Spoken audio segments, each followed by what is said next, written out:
اور سیاسی استحکام کی ذمہ داری کسی میڈیا پہ یا کسی اور طبقے پہ نہیں ہے، پاکستان کے اہل سیاست پہ ہے۔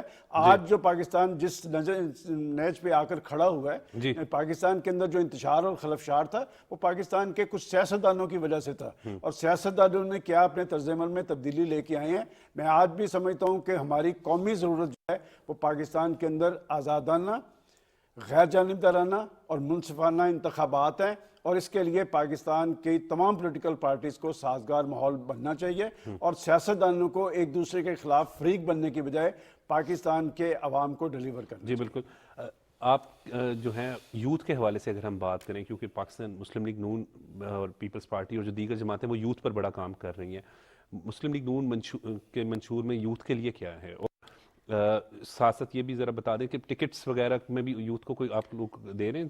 جی بالکل، ہم ظاہری بات ہے ہم نوجوان آبادی کا ملک ہیں، اور ہم نوجوان آبادی کو ان ایڈریس نہیں چھوڑ سکتے۔ یہ دور حاضر کی سب سے اہم یوتھ ہوگا، سب سے اہم ضرورت ہے۔ پاکستان اس وقت ہے یہ ایک ینگ کنٹری اور نوجوانوں کی آبادی کا ملک ہے، تو اس لیے مسلم لیگ نون جو ہے اس کا بہت زیادہ فوکس ہے نوجوانوں کے اوپر، اور ہم نوجوانوں کے لیے بہت اچھی اس طرح کی چیزیں منشور میں بالکل لا رہے ہیں کہ ہم نوجوانوں کو جدید تقاضوں کے ساتھ کس طرح جوڑ سکتے ہیں اور معیشت کا حصہ کیسے بنا سکتے ہیں، جس کے اندر ہم بہت ساری چیزیں ہیں، جیسے ملٹیپل چیزیں، جیسے کلائمیٹ چینج کے حوالے سے جو امپیکٹ ہے، اور جس کلائمیٹ چینج کا اکانومی کے اوپر بڑا ڈائریکٹ امپیکٹ ہے، اس کو کیسے ہم نبٹ سکتے ہیں، پھر جیسے ای کامرس پہ کیسے ہم جا سکتے ہیں، فری لانسنگ پہ کیسے جا سکتے ہیں، نوجوانوں کو آئی ٹی کے ساتھ کیسے وابستہ کیا جا سکتا ہے، ان کے ایجوکیشن کے پروگرامز کے اندر کس طرح کی چیزیں متعارف کرانے کی ضرورت ہے، پھر نوجوانوں کے لیے پلیٹ فارم کریٹ کس طرح کیے جا سکتے ہیں میکسیمم، نوجوانوں کو سیاست سے کیسے جوڑا جا سکتا ہے، عملی سیاست کے اندر ان کی شمولیت اور ان کی بااختیار شمولیت، جہاں پہ ان کے اندر فیصلہ سازی کا حق ہو، اور اس کے لیے بہت ضروری ہے کہ ہماری، آپ دیکھیں گے کہ ہماری پارلیمنٹ کے اندر آپ کو اس دفعہ نوجوانوں کی ایک واضح تعداد نظر آئے گی، ان کی ایک نمائندگی بھی ہوگی اور ویزیبلٹی بھی ہوگی، اور وہ اختیار نوجوان جو ہیں وہ اس ملک کے اب ہمیں حصہ دار بنانے پڑیں گے، ان کو یہ حق دینا پڑے گا، اس کے بغیر کوئی چارہ نہیں ہے۔ منور انجم صاحب، کس طریقے سے آپ اپنے حوالے سے اگر بات کریں تو پنجاب میں یوتھ کے حوالے سے کوئی آپ لوگوں کے پلانز ہیں؟ دیکھیں جی، یوتھ بڑی امپورٹنٹ ہے پاکستان میں، ان کو میں تو سمجھتا ہوں کہ ہم نے جو منشور کمیٹی ہے اس میں ہم نے یہ رکھا ہے کہ ہم ایک آئی ٹی سٹی بنائیں گے، آئی ٹی سٹی جہاں پہ نہ کوئی کرنسی ہوگی، کوئی وہاں پہ پیسہ کوئی نہیں ہوگا، نہ وہاں پہ وہ کریڈٹ کارڈ ہوگا، نہ وہاں پہ کوئی اپنا وہ ڈیبٹ کارڈ ہوگا، جو کچھ بھی ہوگا، اور کوئی اے ٹی ایم نہیں ہوگی۔ پنجاب میں، جی پنجاب میں، میں پنجاب کی بات ہی کر رہا ہوں، تو ایک آئی ٹی سٹی بنائیں گے جسے بنگلور میں ہے، بنگلور میں آپ کو پتا کوئی 1 روپیہ بھی وہاں پہ ان کا کوئی پیسہ نہیں چلتا، کچھ نہیں، ہر چیز ڈیجیٹائز ہے، تو ہم نے ڈیجیٹلائز جو ہے سٹی بنانی ہے، اور انشاءاللہ اس میں یوتھ سارے کے سارے انوالو کریں گے، ایک بھی ہم بنا گے نا تو کم از کم 1 سے 2 کروڑ لوگ اس میں انوالو کریں گے، اور جو سب سے امپورٹنٹ بات ہے وہ یہ ہے کہ ان کو فری لانسنگ کی طرف متحرک کیسے کریں گے سر پیپلز پارٹی کو پنجاب میں؟ کیسے کریں گے؟ جی سر، جیسے پہلے کرتے رہے، آپ کو پتا 97 میں ہماری 1 سیٹ بھی نہیں تھی، لیکن 2002 میں ہماری کتنی سیٹیں تھیں، سو یہ کوئی اتنی بڑی بات نہیں ہے۔ اس وقت لوگ کے سمجھ رہے ہیں کہ شاید ہمارے وہ سینٹرل پنجاب میں اتنی سیٹیں نہیں آئیں گی، لیکن اپنا انشاءاللہ ہم لوگ یہاں پہ کم بیک کریں گے اور سیٹیں لے کے جائیں گے سینٹرل پنجاب میں بھی اور ساؤتھ پنجاب میں بھی۔ جی بالکل، سلمان غنی صاحب کیسے دیکھ رہے ہیں سیاسی ماحول کو؟ سر دیکھیں، آپ نے یوتھ کی بات کی ہے، یوتھ بڑی امپورٹنٹ ہے دنیا کے اندر آنے والی سیاسی تبدیلیوں میں، اور ملکوں کی ترقی اور خوشحالی کے عمل میں بنیادی کردار ہمیشہ یوتھ کا ہوتا ہے۔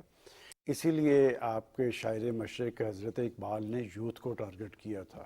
میں سمجھتا ہوں کہ پاکستان کی پولیٹیکل لیڈرشپ کو اور پولیٹیکل پارٹیز کو یوتھ کے اندر جو نفرت پیدا کی گئی ہے وہ ختم کرنی ہوگی، ان کے اندر امید اور آس پیدا کرنی ہوگی، اور ہر پولیٹیکل پارٹی انتخابات سے پہلے یوتھ کی بات کرتی ہے۔ بلکہ میں آپ کو حوالہ دیتا چلوں کہ تحریک انصاف نے بھی مینار پاکستان پہ یوتھ کو اکوموڈیٹ کرنے کی بات کی تھی، لیکن عملاً ایسا نہیں تھا ہوا۔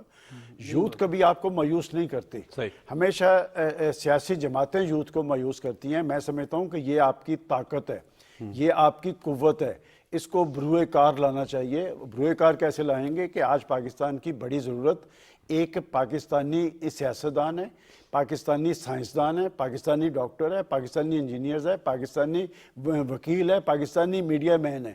بات یہ کہ یہ پاکستانیت کا جذبہ اگر آپ یوتھ کے اندر پیدا کرنے میں کامیاب ہو گئے تو پاکستان کا مستقبل روشن ہے۔ اسی لیے حضرت اقبال نے کہا تھا کہ محبت مجھے ان جوانوں سے ہے ستاروں پہ جو ڈالتے ہیں کمند۔ پاکستان کی نوجوان نسل انتہائی ذہین ہے، صرف آپ نے ان کی ذہانت کو بروئے کار لانا ہے، نفرت کے لیے نہیں، محبت کے لیے، ترقی کے لیے، خوشحالی کے عمل کے لیے۔ ان کو مواقع دیں، دنیا کے اندر جاتے ہیں، پاکستان کا نام روشن کرتے ہیں، لیکن پاکستان کے اندر رہ کر وہ پاکستان کا نام کیوں روشن نہیں کرتے؟ اس لیے کہ پاکستان کے سیاستدانوں نے ان کے اندر نفرت بھری ہے، ان کے اندر عداوت پیدا کی ہے۔ جب تک آپ پاکستانی نوجوانوں کے اندر امید اور آس پیدا نہیں کریں گے، پاکستان کا مستقبل محفوظ نہیں ہوگا، روشن نہیں ہوگا۔ لہٰذا ایک موقع ہے پاکستان کے سیاسی جماعتوں کے پاس، آج کا موقع ہے کہ آپ اس انتخابات میں نہ صرف نوجوانوں کو اکوموڈیٹ کریں۔ نوجوان کم کرپٹ ہوتے ہیں، نوجوان جرت سے بات کرتے ہیں، وہ جھوٹ نہیں بولتے۔ میں سمجھتا ہوں کہ نوجوان، آپ بھی نوجوان ہیں تو آپ بھی جرت سے بات کیا کریں، اچھے اچھے کویسچن اٹھایا کریں۔ آپ کی اس میں جسے کہتے ہیں سربراہی میں سر، ہم تھوڑی کلائمیٹ چینج کے حوالے سے بھی اگر بات کر لیں، کیونکہ اقوام متحدہ کی 28ویں کانفرنس آف پارٹیز میں شرکت کے لیے آپ نے لاہور سے درخت کیوں کاٹے؟ آج لاہور کو سب سے آلودہ شہر جب قرار دیا جاتا ہے تو دل روتا ہے۔ آپ دیکھیں درخت جو ہوتے ہیں وہ یہ آکسیجن فراہم کرتے ہیں قوموں کو۔ تو بات یہ کہ آپ کے پاس بہت سارے مواقع تھے لیکن ہم نے وہ مواقع ضائع کیے۔ میں سمجھتا ہوں آج ہم دنیا بھر میں ہونے والی کانفرنس سے سبق لینے کی بجائے ہم اپنے اندر تحریک پیدا کریں۔ پاکستان ایک بہت خوبصورت ملک ہے۔ اس آج سے 10-15 سال پہلے پاکستان میں یہ کیفیت نہیں تھی۔ اس کا جائزہ لیں کہ آج ماحولیاتی طور پہ لاہور اور پاکستان کے 8 شہر اس وقت آپ نے لاک ڈاؤن کیا ہوا ہے، کیوں کر ہوا ہے یہ؟ ماحولیاتی آلودگی ایک بڑا چیلنج بن گیا۔ نگران وزیر اعظم بھی جو ہے اس وقت دبئی پہنچے، کیسے آپ سمجھتے ہیں کہ کلائمیٹ چینج سے پاکستان بڑا متاثر ہوا ہے؟ جی، پاکستان دنیا کے پہلے 10 ممالک میں شامل ہوتا ہے جو کلائمیٹ چینج سے ہٹ ہوئے ہیں سب سے زیادہ دنیا میں، اور ہم نے دیکھا بھی ہے اس کے عملی نمونہ ہمارے پاس۔ میرا خیال ہے پچھلے سال جب وہ سیلاب آئے تھے سندھ میں اور جنوبی پنجاب والی سائڈ پہ بہت بڑی تعداد میں، تو کوئی 3.33 کروڑ لوگ بے گھر ہوئے اور کوئی 10 لاکھ سے زیادہ ہمارے مویشی بہ گئے، لائف سٹاک سارا جو ان کا لائیولیہڈ تھا وہ چلا گیا۔ اس کے ساتھ ساتھ آپ دیکھیں جی، اس کا سب سے زیادہ جو متاثر ہوتے ہیں نا جو کلائمیٹ چینج کا جو امپیکٹ ہے، جو برا ایڈورس امپیکٹ ہے، وہ خواتین کے اوپر اور بچوں کے اوپر۔ اور اس میں کیونکہ وہ سب سے زیادہ سافٹ پرے ہیں، جب ڈس سیٹلمنٹ ہوتی ہے، جب لائیولیہڈ جاتا ہے تو سب سے ڈائریکٹ متاثرین ہیں وہ۔ اور پھر جیسے نوجوانوں کے اوپر اس کا یہ ہے کہ ان کے اوپر ان امپلائمنٹ بہت زیادہ بڑھ جاتی ہے، پھر اس کے ساتھ بیماریاں بہت آتی ہیں، ہیلتھ ایشوز بہت زیادہ بڑھ جاتے ہیں ہمارے اوپر۔ بیسکلی لوگ تباہ ہو جاتے ہیں، تعلیم کے اوپر بہت فرق پڑتا ہے، بچے تعلیم حاصل کرنے نہیں جا سکتے کیونکہ جب آپ بے گھر ہیں تو آپ کسی چیز پہ وہ نہیں کر سکتے۔ اس کے نتیجے میں بہت ساری دیکھیں کلائمیٹ ہٹ سے ہم تو یہ دیکھتے ہیں کہ شہر آلودہ ہیں، اور ہم دیکھتے ہیں کہ اسموگ بہت زیادہ ہے۔ لاک ڈاؤن کرنے بالکل بجائے ہماری اکانومی، مارکیٹس ہمیں جلدی بند کرنی پڑتی ہیں، کبھی اس دن کھولو کبھی اس دن بند کرو، ایک بالکل انسرٹن سی سچویشن ہے۔ لیکن اس کے ساتھ ساتھ جو اس کے اندر جو ہیں، اور دیکھیں جو خواتین ہیں یا جو بچے ہیں یا جو نوجوان اس کا شکار ہیں، ان کے پاس ہمارے پاس ری ہیب کا ابھی کوئی میکانزم ہی اس طرح سے ڈیولپ نہیں ہوا۔ اور ہم جب بھی ری ہیب میں جاتے ہیں انفارچونیٹلی ہم بہت زیادہ ٹینجیبل چیزوں کی طرف جاتے ہیں۔ ہمیں اس کے اوپر بہت زیادہ توجہ کرنے کی ضرورت ہے۔ جو بہت ساری خواتین گھر ہیں وہ بچے پیدا کر رہی ہیں اور ان کے لیے بہت سارے مسائل ہیں۔ ہائیجین بہت بڑا مسئلہ ہے صحت کے اندر۔ اچھا، اب ہمارا آلریڈی صحت کے جو ہمارے اسٹرکچرز ہیں، ہمارے جو سرکاری سطح پر یا ہمارے ایجوکیشن کے جو اسٹرکچر ہیں وہ آلریڈی بڑے ویک ہیں، ان کے اوپر سوشل سیکٹر جو ہے ہمارا آلریڈی بڑا ویک ہے، اس کے اوپر ہمیں کام کرنے کی، توجہ دینے کی ویسے بہت ضرورت ہے۔ تو جب کلائمیٹ، اچھا ان امپلائمنٹ میں اضافہ بہت ہوا ہے کلائمیٹ چینج کی وجہ، جو ہم کہتے ہیں نا بے روزگاری، انفراسٹرکچر جب تباہ ہو گیا، بالکل انفراسٹرکچر تباہ ہو گیا۔ اس کی جو میٹیگیشن جو ہمیں پالیسی جو لانی پڑے گی وہ بڑی ہولسٹک اپروچ کے ساتھ بنانی پڑے گی، اور اس کے اندر ہمیں ان کو حصہ دار بنانا ہوگا، عورتوں کو، بچوں کو، نوجوانوں کو بالخصوص حصہ دار بنانا ہوگا۔ پھر اس کے بعد جب موسم کی شدت، اس کے لیے ہمیں اپنے کنسٹرکشن پیٹرنز چینج کرنے پڑیں گے، اس کے لیے ہمیں بہت ساری اس طرح کی چیزیں کرنی پڑیں گی۔ ہمیں اپنے لوگوں کو اویئرنیس دینے کی بہت ضرورت ہے، ہمیں کالجز کے اندر، اسکولز کے اندر سلیبس میں ڈالنے کی ضرورت ہے، اور بچوں کو یہ بتانے کی ضرورت ہے کہ وہ کیسے کنٹریبیوٹرز بن سکتے ہیں، وہ ماحول کو کس طرح سیو کر سکتے ہیں، اور ہمیں اپنے جو ہماری کنسٹرکشن پیٹرن جو ہے اس کو بھی چینج کرنے کی بہت زیادہ ضرورت ہے. اس میں ایک ملٹیپل ہولسٹک اپروچ کی ہمیں ضرورت ہے. اس میں ویسے پنجاب گورنمنٹ میں خاص طور پہ نگران چیف منسٹر محسن نقوی صاحب بہت سنجیدہ ہیں. انہوں نے اقدامات بھی تجویز کیے ہیں. میں سمجھتا ہوں کہ مؤثر پالیسی اختیار کر کے ماحولیاتی آلودگی کا خاتمہ کیا جا سکتا ہے اور یہ مشکل پالیسی ہونی چاہیے. جی بالکل. بہت بہت شکریہ سلما بٹ صاحب، آپ نے قیمتی وقت دیا. بہت بہت شکریہ منور انجم صاحب، آپ نے اپنا قیمتی وقت دیا. اور بہت بہت شکریہ سلمان غنی صاحب، سر آپ نے بھی اپنا قیمتی وقت دیا. اور بالکل ماحولیاتی آلودگی کو کم کرنے کے لیے مؤثر پالیسی جس طریقے سے سلمان غنی صاحب نے بات کی کہ وہ اپنانی ہوگی.